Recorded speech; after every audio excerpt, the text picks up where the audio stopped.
বনমা sound Rasulpur উত্তর বাজার। তো সাহেব ক্ষেত্রপাল ইউটিউব চ্যানেলে আজকে একটা নতুন ভিডিও দেখতে পাবে, যেটা হচ্ছে এই যে দাদারা এসছে, এরা হচ্ছে বেড়ালা থেকে।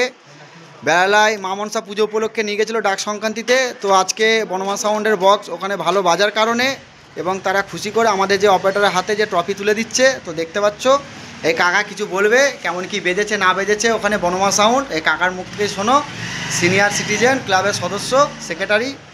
বলো কাকা।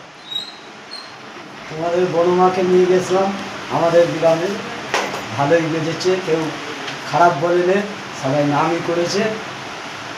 তার জন্যে আমরা এই ট্রফিটা তুলে দিচ্ছি। আমাদের মাইকম্যান যে বাজিয়েছে তার হাতে আমরা তুলে দিচ্ছি। হাততালি মারো, হাততালি দাও, হাততালি দাও। দেখতে পাচ্ছ এটা হচ্ছে বেড়ালা দিঘির পাড়ের ক্লাবের ছেলেদের পক্ষ থেকে বনমা সাউন্ডকে একটা খুব সুন্দর একটা ট্রফি উপহার দিয়েছে, যেটা হচ্ছে আমাদের অপারেটর এই যে মামা গেছিলো এবং ওরফে বাটুলদা।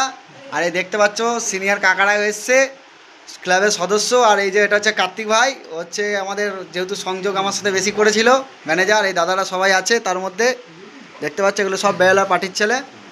কিছু বলার আছে? কারো কিছু বলার আছে? যাই হোক, আসছে বছর আবার হবে। একটু ব্যানারটা দেখি যাও, যে ব্যানারটা করেছিলে সেই ব্যানারটা দিয়ে গেল বনমা সাউন্ডের গোডাউনে। দেখতে পাচ্ছ সব ব্যানার মারা আছে, ব্যানারটা দিয়ে গেল। আরেকবার পড়ে শুনে দিচ্ছি ব্যানারটা। কিরে ভয় পেয়ে গেলি, দিঘির পাড়ের ছেলেদের ভাড়া করা সাউন্ডের নামটা দেখে নে, বনমা সাউন্ড।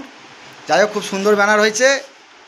তো এদের পার্টিরও খুব সুন্দর ভালো ব্যবহার, 3 দিন ধরে মালটা বেজেছে এবং তাদের কোনো রিকোয়েস্ট নেই, কোনো গান নিয়ে কোনো সমস্যা কিছু নেই। তো এই কাকারা দেখেছি আমি, কাকাকে পজিশনে খুব সুন্দর ডান্স করছিল। তো এইরকমই দরকার, যে বয়স হয়ে গেল যেন মানুষ বুঝতে না পারে যে বয়স হয়েছে, মানুষের মনে ফুর্তিটাই সব থেকে বড় জিনিস। যাই হোক, এই যে দাদারা বলছে দেখো, যারা বেড়াতে গেছিলো তাদের ব্যবহারও তারা মুগ্ধ হয়েছে। যাই হোক, খুব ভালো লাগলো। বেড়ালা দিঘির পাড়ের ছেলে, আসছে বছর আবার হবে। চলো।